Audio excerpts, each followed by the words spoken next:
pequeno quarto de alvenaria e ponhamos nele uma cama, uma mesa, uma cadeira e um candeeiro. Quando ele vier à nossa casa, retirar-se-á para ali. Um dia, vindo ela para ali, retirou-se para o quarto e se deitou. Então disse ao seu moço, um dia vindo ele para ali, retirou-se para o seu quarto e se deitou. Então disse ao seu moço Geazi: chama esta sunamita. Chamando a ele, ela se pôs diante do profeta. Este dissera ao seu moço: diz-lhe, eis que tu nos tens tratado com muita bondade. Que se há de fazer por ti? Haverá alguma coisa de que se fale a teu favor ao rei ou ao comandante do exército? Ela respondeu: habito no meio do meu povo. Então disse o profeta: que se há de fazer por você? Geazi respondeu: ora, ela não tem filho e seu marido já é velho. Disse Eliseu: chama-a. Chamando a ele, ela se pôs à porta. Disse-lhe o profeta: por este tempo, daqui a 1 ano, abraçarás um filho. Ela disse: não, meu senhor, homem de Deus, não mintas a tua serva. Concedeu a mulher e deu à luz um filho, no tempo determinado, quando fez 1 ano, segundo Eliseu lhe dissera. Tendo crescido o menino, saiu certo dia a ter com seu pai, que estava com os segadores no campo. Disse a seu pai: ai minha cabeça. Então o pai disse ao seu moço: leva-o à sua mãe. Ele o tomou, o levou à sua mãe, sobre cujos joelhos ficou sentado até o meio-dia e morreu. Subiu ela e o deitou sobre a cama do homem de Deus, fechou a porta e saiu.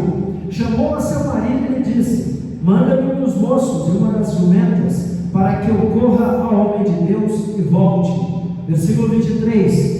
Perguntou ele: por que vais a ele hoje? Não é dia de festa, da lua nova, nem sábado. Ela disse: não te importa. Então fez ela albardar a jumenta e disse ao moço: guia e anda, não te detenhas no caminhar, senão quando eu te disser. Partiu ela, pois, e foi ter com o homem de Deus ao Monte Carmelo. Vendo-a de longe, o homem de Deus disse a Geazi, seu moço: eis aí a sunamita, corre ao seu encontro e diz-lhe: vai tudo bem contigo? Com teu marido? Com o menino? Ela respondeu: tudo bem. Chegando ela, pois, ao homem de Deus ao monte, abraçou-lhe os pés. Então se chegou Geazi para arrancá-la, mas o homem de Deus lhe disse: deixa, porque a sua alma está amarga, e o Senhor não me revelou o que aconteceu com ela. Disse ela: pedi eu a meu senhor um filho? Não, disse eu. Não me enganes, disse o profeta Geazi: cinge os ombros, toma o meu bordão contigo e vai se encontrar, se encontrares alguém, não saúdes, e se alguém te saudar, não lhe respondas. Põe o meu bordão sobre o rosto do menino. Porém, disse a mãe do menino: tão certo como vive o Senhor, e vive a tua alma, não te deixarei. Então ele se levantou e a seguiu. Geazi passou diante deles e pôs o bordão sobre o rosto do menino. Porém não houve nele voz, nem sinal de vida. Então voltou a encontrar-se com Eliseu e lhe deu aviso e disse: o menino continuou morto. Tendo o profeta chegado à casa, eis que o menino estava morto sobre a cama. Então entrou, fechou a porta sobre eles ambos e orou ao Senhor. Subiu à cama, deitou-se sobre o menino e, pondo a sua boca sobre a boca do menino, os seus olhos sobre os olhos do menino e as suas mãos sobre as mãos do menino, se estendeu sobre ele, e a carne do menino esquentou. Então se levantou e andou no quarto uma vez de lá para cá, e tornou a subir e se estendeu sobre o menino, e este espirrou 7 vezes e abriu os olhos. Então chamou a Geazi e disse: chama a sunamita. Ele a chamou, e apresentando-se ela ao profeta, este lhe disse: toma o teu filho. Ela entrou, lançou-se aos pés dele e prostrou-se em terra, tomou o seu filho e saiu. Amém? Posso ouvir glória a Deus? ouvir um aleluia? Nesse pouco tempo que eu tenho, a lição que Deus nos dá hoje aqui na Igreja Apostólica e Profética Casa de Abraão, é sobre fé, obediência, observância, entendimento, saber como agir, procurar no lugar certo, com a pessoa certa. São todas as lições que Deus tem para nós hoje. Por quê? Porque muitas vezes nós esquecemos quem nós somos. Nós esquecemos que nós somos cristãos e que nós vivemos o sobrenatural. Às vezes a gente está passando por lutas e para a gente a luta é grande. Não importa o tamanho da luta para outra pessoa, para nós ela sempre vai ser grande, porque somos nós que estamos sentindo na pele. Amém ou amém? Às vezes alguém vai olhar para a gente e vai falar assim: o problema que você tem para mim não é nada, para você não é nada, para mim é muito, porque sou eu que estou sentindo na pele. Amém ou amém? É assim. Às vezes a pessoa fala, você conta o seu problema para ela e ela ri de você, porque ela vai falar: que é isso? Já passei por coisa pior, foi na sua pele, agora é na minha. Na pele é diferente. Amém ou amém? A nossa luta, ela dói na gente. Amém ou amém? E o nosso problema é que a gente esquece de usar a fé. Eu tenho uma parte na Bíblia que Deus nos aconselha a lembrar do passado, Danielzinho. E como que é lembrar do passado? Não é você viver lembrando das coisas ruins que te aconteceram, não é isso.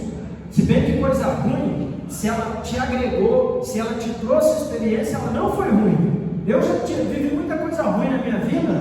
Eu tive perdas, eu passei por momentos em que eu fui traído, eu puxava o meu tapete, me derrubava assim do nada, e eu estou aqui mais forte do que antes. Então foi bom para mim. Amém? Porque me fortaleceu, me trouxe, me agregou. Amém? E a vida é assim. A vida ela nos bate para a gente amadurecer. Amém ou amém? Você já viu lá no interior, minha mãe tinha o hábito de pegar manga verde. Ela pegava manga ou abacate verde. A gente tinha um pé de abacate na frente da nossa casa, abacate manteiga. E minha mãe pegava o abacate ainda verde, enrolava em papel no jornal e colocava no forno, e o abacate amadurecia a força e funcionava. Não esperava amadurecer no pé. Então, às vezes a vida te deixa amadurecer com o tempo, mas às vezes a vida te rola no jornal e te coloca no forno, e você tem que amadurecer a força. Amém ou amém? É assim. Só que existem duas maneiras da gente ter experiência com Deus. Uma é a gente olhando a vida das outras pessoas, é a gente ouvindo os testemunhos das outras pessoas. A outra é a gente vivendo na nossa pele, na nossa vida. E eu prefiro a primeira, eu prefiro a segunda, que é no nosso testemunho, que é a gente experimentar. E eu me lembro, todas as vezes que eu estou chateado, todas as vezes que o inimigo vem querer roubar minha fé, eu me lembro que em momentos em que eu estava passando necessidade, Deus supriu, veio de onde eu não esperava. Deus enviou o corvo, Deus enviou a viúva, Deus enviou até o leproso, porque na Bíblia fala que Deus trabalha dessa forma. O povo de Israel estava passando fome, Deus enviou 4 leprosos e mandou a comida para eles. Deus usa quem quer. Amém ou amém? Eu me lembro que em muitos momentos em que eu tive enfermo, Jesus me curou. Eu me lembro que em momentos em que eu tive perseguição, Jesus, ele me escondeu debaixo das asas dele, ele me escondeu do inimigo. Eu me lembro que Deus supriu a minha vida em tudo. Então, se Ele fez lá, Ele vai fazer aqui. Agora, o que machuca o coração de Deus é quando a gente anula a nossa fé.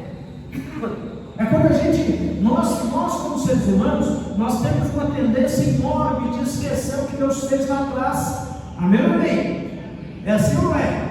Nós esquecemos, a gente tem aquele negócio de ficar muito alegre no início, Deus fez, é igual a profecia. Você recebe a profecia, não é maravilhoso receber uma profecia? Não profetar, profecia. Amém? Não é maravilhoso? Quando Deus usa o nome de Deus, uma mulher de Deus, alguém que realmente tem unção profética, que é vaso usado, e Deus vai lá no âmago da sua alma e fala algo que ninguém sabe, te entrega algo. Não é maravilhoso? Fala que vai te entregar uma vitória, e aí você recebe aquela palavra profética e você fica animado, amém? Só que passa um dia, passa 2, passa 3, passa 4, passa um mês, você já começa a falar que aquele profeta não era de Deus. Eu não sei não se aquilo lá, se foi. Você esquece até que Deus falou coisa que ninguém sabia, sabe? Porque a nossa carne trabalha junto com o diabo. Ela quer nos afastar da verdade divina. Amém?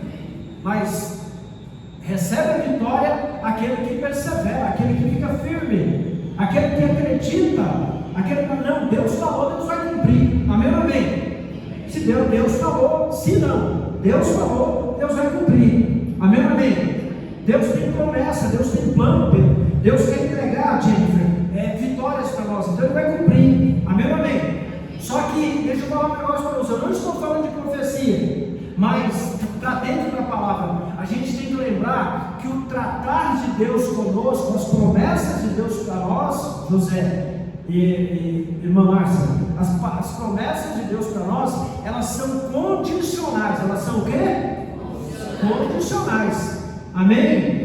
Deus falou, então está falado, eu não preciso fazer nada, eu não preciso buscar santidade, eu não preciso exercer a minha fé. Não, eu vou até fazer coisa que desagrada a Deus. Vai acontecer? Não vai ficar em depósito.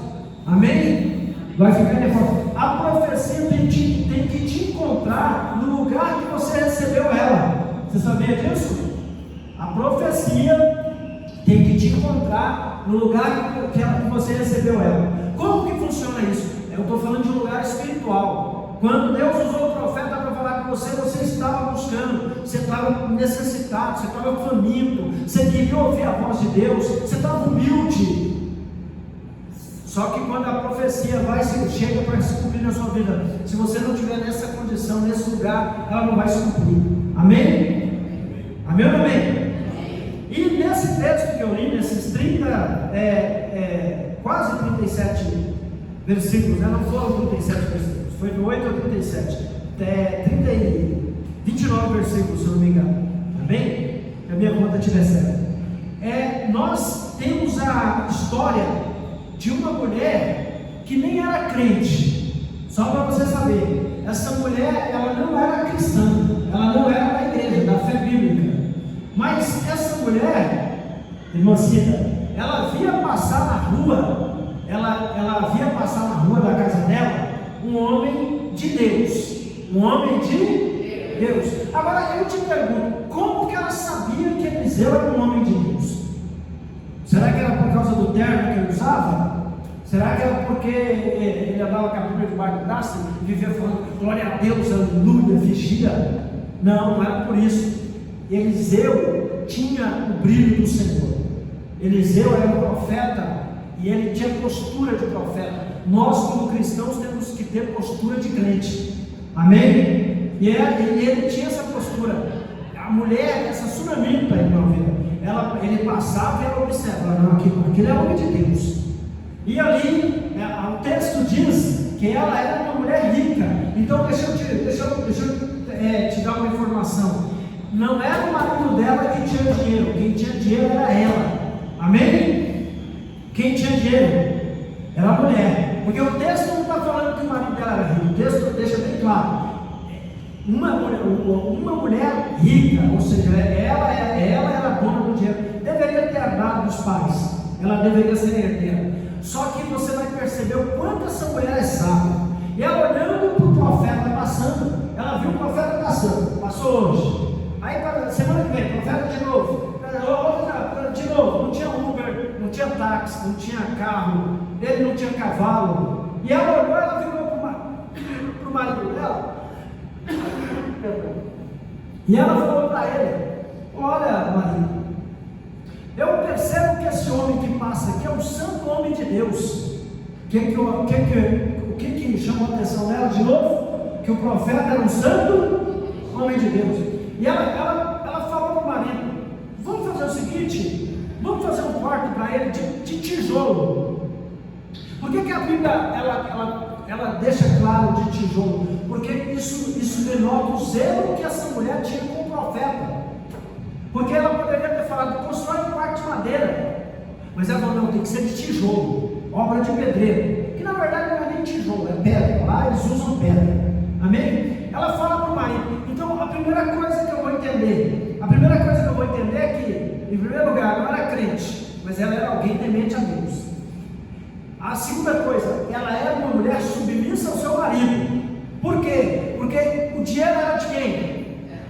Então ela podia ter chamado os pedreiros, comprado o material e falado, constrói, eu não preciso nem tomar, agora para que pedir opinião para ela? O dinheiro é seu, eu faço o que eu quiser. Eu não podia? Só que essa mulher, ela é abençoada por Deus porque ela é uma mulher sábia. Ela quer fazer uma obra para Deus. E quando eu falo a mulher, não estou falando de sexo, eu estou falando do cristão. Ela representa o cristão. Amém? Porque esse texto é para que dia? Para quem? Para nós. Então nós somos a mulher sinônima. Amém? Então, eu vou perceber, Wesley, que ela é uma mulher submissa ao seu marido. Ela vai pedir para ele, ela vai falar com ele, vamos construir para ele. Vamos construir um quarto de alvenaria, de tijolo, vamos colocar cama, colocar mesa, colocar candeeiro, colocar uma botija d'água. Isso tudo é profético. Olha o zelo que essa mulher está dando para esse homem de Deus. Olha como ela está honrando a Deus através do nome de Deus. Amém? E ela não sabia que ela precisava de alguma coisa, mas Deus sabia que ela precisava. E aí eu quero falar para você o seguinte: qual é o propósito principal de uma mulher? Vamos esquecer esse negócio de progresso, de feminismo. Na verdade, eu queria até falar para você, em nome de Jesus, as mulheres que estão aqui presentes, deleta feminismo da sua mente. Isso não é de Deus. Amém? Isso só traz tristeza para as mulheres. É assinar uma carta de burrice. Amém? Não estou falando de vocês, não, estou falando as que aderem. Feminismo é o machismo ao contrário. Amém? O feminismo é algo que é uma estratégia do diabo para destruir os lares, para não deixar as mulheres serem felizes na sua vida conjugal, para deixar as mulheres realizarem o seu propósito. Amém? Mas qual é o propósito principal das mulheres? O propósito principal de uma mulher é gerar. Amém ou amém? Sim ou não? O propósito principal de uma mulher é gerar. Se não fosse, umas nasceriam com útero e outras sem. Não, essa não vai gerar, então vai sem útero. Amém ou amém? Então, uma mulher, quando ela não gera, ela é feliz? Não é, gente. Ela pode até falar que ela não é, porque toda mulher ela tem dentro dela o desejo de ser mãe. Amém? A menos que ela não seja liberta. Mas a mulher em si, qual é o sonho? Quer casar. Casar para constituir família. Filho é uma alegria, amém ou amém? A Bíblia diz que os filhos são bênçãos. Amém? Então, diante disso, ela não sabia que ela precisava disso. E ela vai fazer o quartinho do nome de Deus. Ela faz o quartinho do nome de Deus e agora ela hospeda o nome de Deus. Um belo dia, o homem de Deus ele vai ser tocado por Deus. E ele vai falar assim: calma aí, essa mulher me abençoou. Eu estou parafraseando aqui. Essa mulher, ela cuidou de mim, ela me deu abrigo, e ela fez algo, ela mandou construir para mim, ela se importou comigo. Então eu quero que você entenda o seguinte: eu quero abrir um parênteses aqui. Toda vez que você se importa com a obra de Deus, você atrai a atenção dos céus para você.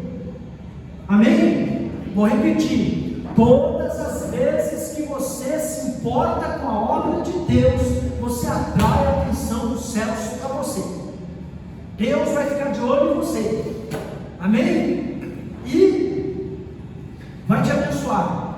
E essa mulher, o profeta falou para o moço dele, irmã Cida, chama ela lá, porque ela nos abençoou. E será que ela precisa de alguma coisa? E aí o profeta mandou Geazi, foi lá e chamou a mulher. Ela chegou e ficou em pé na porta, porque como uma boa mulher daquela época, ela não ia entrar no quarto, ela ficou em pé. E o profeta falou assim: vem cá, tem alguma coisa que eu possa fazer por você? Eu posso falar ao rei ao seu favor? Tem alguma coisa que você precise? E ela vai falar para o profeta: profeta, vou traduzir para você. Ela vai falar: homem de Deus, eu não preciso de nada. Eu moro no meio do meu povo, eu estou bem, eu tenho comida, eu tenho vestes, eu tenho marido, eu tenho teto, eu não preciso de nada. Amém? Então isso denuncia que ela fez aquela obra sem nenhuma segunda intenção. Não era a intenção daquela mulher. Quando ela fez a obra para Deus, quando ela fez o quarto para o profeta, ela não estava pensando no retorno. E nós devemos entender isso. Não que o propósito tem nada de errado com o propósito, mas quando você tem atitude, quando se tratando de oferta, quando você tem uma atitude, você chega na igreja e você olha e fala: calma aí, o que eu posso fazer pela igreja? O que está faltando na igreja? Deixa eu ver. E aí você vai lá caladinho e traz sem ninguém saber. É só você e Deus. Você tomou a iniciativa de abençoar o altar. Deus, Ele vai ficar surpreso com você. Deus vai olhar para você com um olhar de graça. Amém? E o profeta, vendo que ela não estava identificando nada que ela precisasse, o profeta vira para ela e fala assim: e Deus me usa muito nisso. Olha, ultimamente eu estou bem parado, mas eu falei para alguém: vai engravidar, engravida. E às vezes até sem útero, às vezes até tem problema, entendeu? Eu falo, eu profetizo e Deus vai lá e abençoa. O profeta virou para ela e falou assim: daqui um ano você vai estar segurando o bebê. Aí só que tem um detalhe. Eu quero que você entenda, quando a gente lê a Bíblia, a gente tem que entender as dificuldades. Amém? O marido dela, a Bíblia é clara, o marido dela era velho. Agora, deixa eu te falar, o que você entende por um homem velho? Você pode achar que é igual aqui, eu, o José, o Formi, o Pedro. Não, nós somos jovens. Aqui a Bíblia está falando de alguém velho, ou seja, o marido dessa mulher, ele já tinha passado do tempo. Posso ouvir glória a Deus? Posso ouvir aleluia? Quando a Bíblia está falando que o marido dela era velho, a Bíblia está falando que ele não poderia engravidá-la. Amém? É isso que a Bíblia está falando. A Bíblia está querendo nos dar informação de que o marido dela não poderia engravidá-la. É isso que ela fala para o homem de Deus. Olha, a Bíblia é muito poética, gente. A Bíblia é muito educada, a Bíblia é muito lapidada, a Bíblia ela tem muito verniz. Amém? Quando o homem de Deus fala assim: daqui um ano você vai segurar um bebê, eu vou traduzir para você. Ela fala assim: eu e meu marido não temos mais encontros amorosos. Amém? Entendeu agora? Ela responde para o profeta: eu e meu marido não temos mais encontros amorosos, nós não dormimos mais juntos. Nós não temos nada. É isso que ela está falando para o profeta. Amém? Mas o profeta Eliseu, ele é substituto de Elias. Elias fez 7 milagres, Eliseu fez 14, porque ele pediu porção dobrada do espírito de Elias. Então o profeta Eliseu não era qualquer um. Quando Elias é levado no redemoinho, ele vê quando Elias é levado, ele pega a capa de Elias. Então ele herdou a unção de Elias dobrada. Amém? E ele mantém firme. Então, daqui um ano você vai segurar o bebê. Então eu quero usar essa unção, essa palavra, eu quero usar essa unção profética que Deus está nos liberando aqui. E eu quero profetizar na sua vida, não filho físico, agora não, mas eu quero profetizar que você vai gerar. Eu quero profetizar que dentro de um ano, de agora, no decorrer de um ano, Deus vai entregar vitórias na sua mão. Você vai mudar de vida, Deus vai mudar a sua trajetória, Deus vai te levar a realizar aquilo que estava engavetado. Amém? Isso não é conversa de pregador, isso é profético na sua vida. Você vai conquistar aquilo que você sonhou, você vai entrar na porta que você queria passar. Deus vai te entregar a chave da vitória, Deus vai te colocar no lugar de honra, porque a palavra está me dando autoridade para falar isso. Amém? Amém, amém. Só toma posse. Ela passa um ano, o texto nos revela que um ano depois ela estava realmente segurando o bebê. Passou um tempo, E o menininho cresceu. E um dia, ele foi com o pai para a roça. Quando eu era criança, eu ia com meu pai para a roça. Odiava, mas ia, porque senão apanhava. E ele foi com o pai para a roça. Só que chegou lá na roça, o garotinho colocou a mão na cabeça e começou: ai minha cabeça, ai minha cabeça. A cabeça do garotinho estava doendo.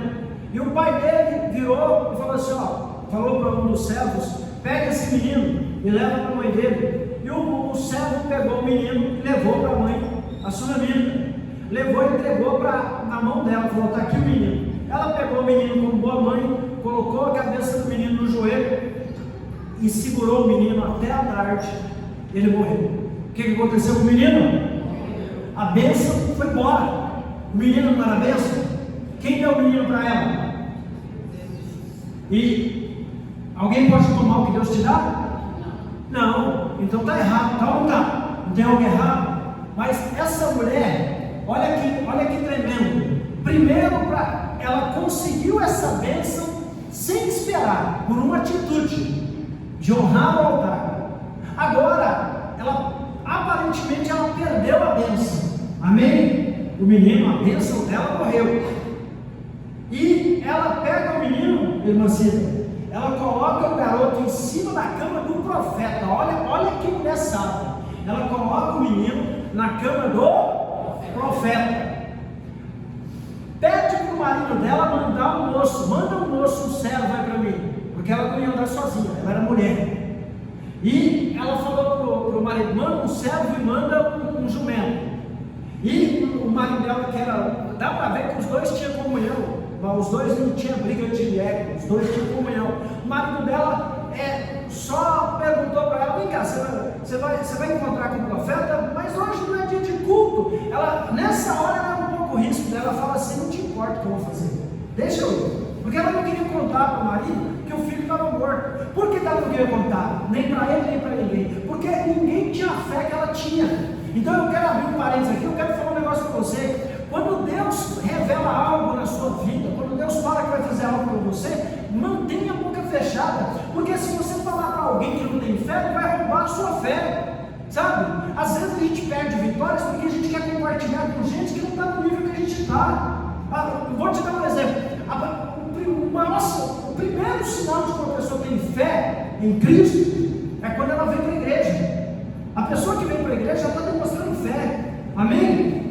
Então às vezes você vai falar bênçãos que Deus vai te entregar. Você vai contar um milagre que Deus falou que vai fazer na sua vida. Aí o que o diabo vai fazer? Vai usar aquela pessoa que não tem fé, que está dentro da igreja. Amém? Porque quem está fora da igreja não entende o que a gente passa, como que a gente vive aqui. E ela vai falar para você que nada, isso é muito para você. Você acha que Deus vai te entregar isso? Você acha que Deus vai ressuscitar alguém?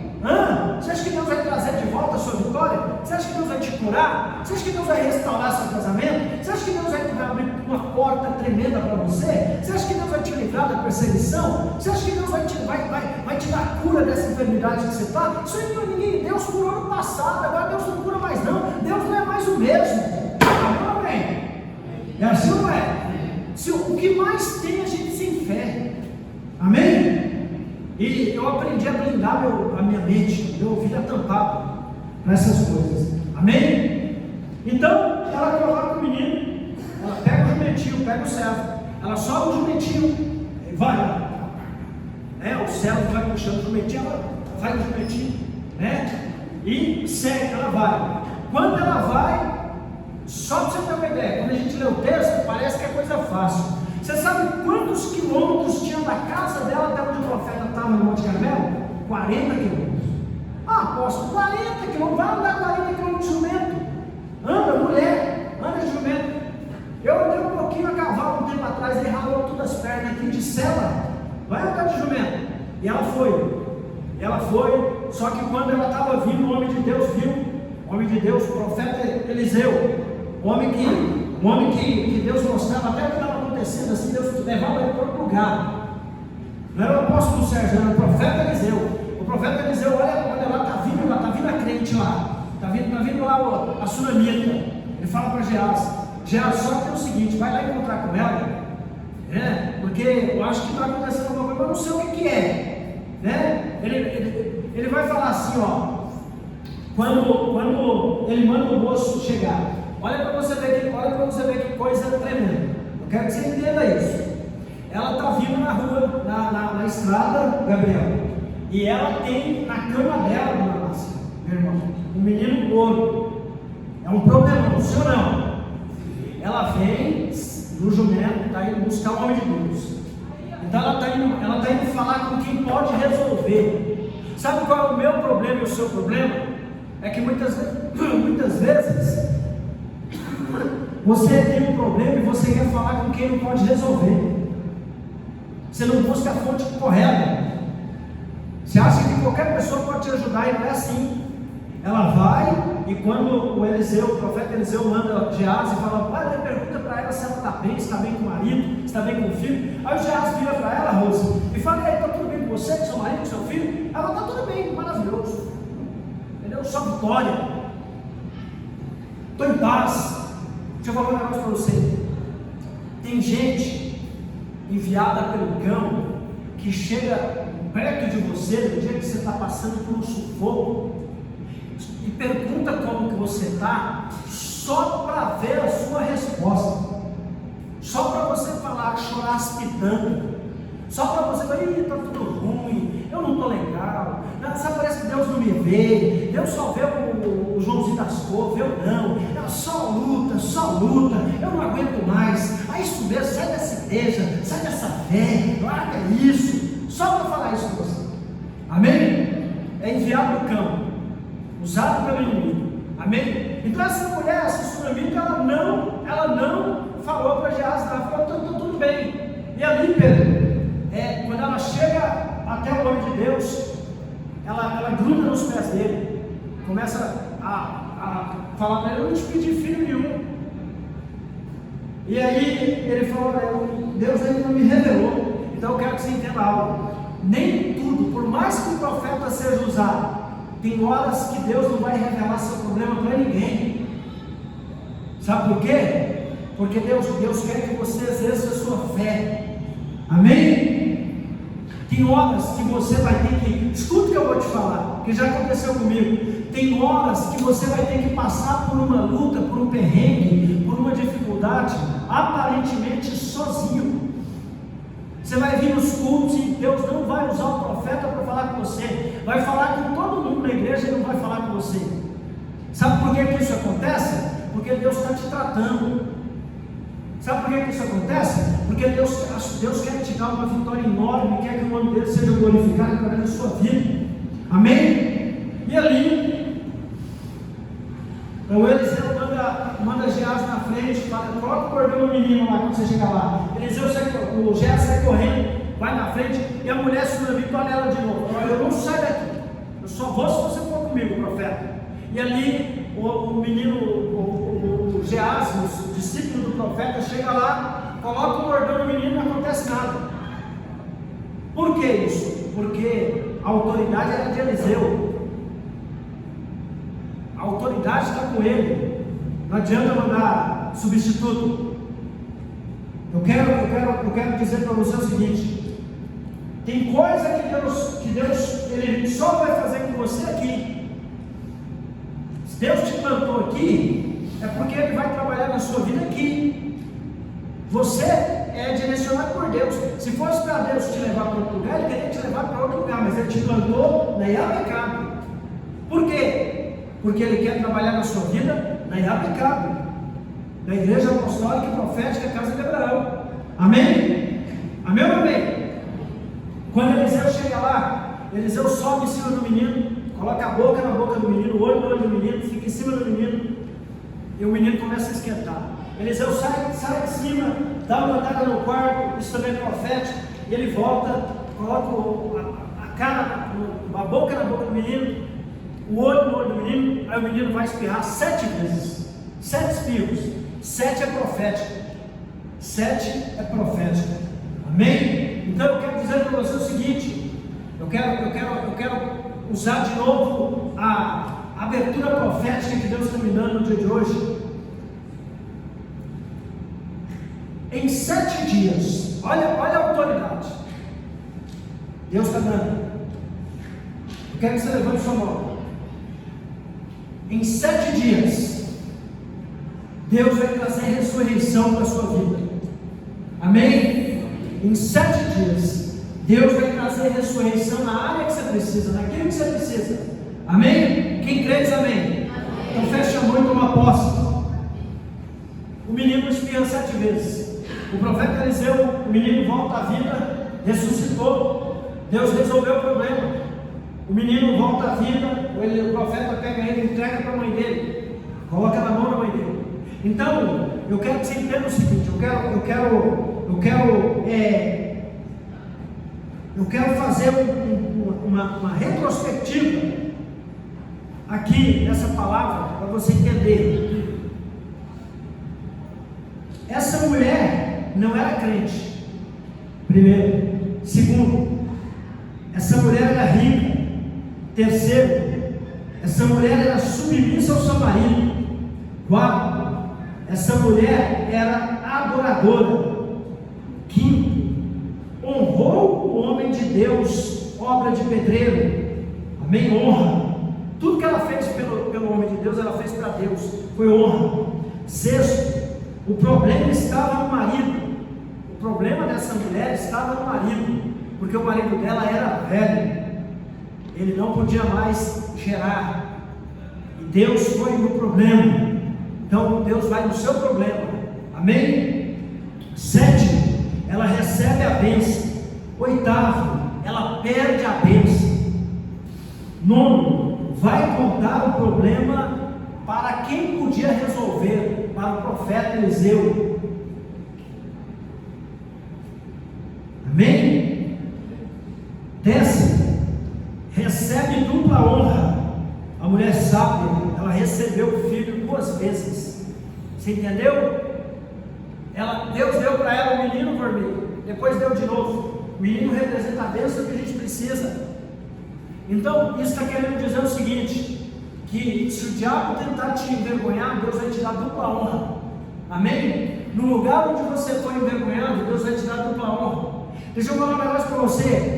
Deus não vai, isso também é profético, Deus não vai te tirar do lugar que você está. Sabe por quê?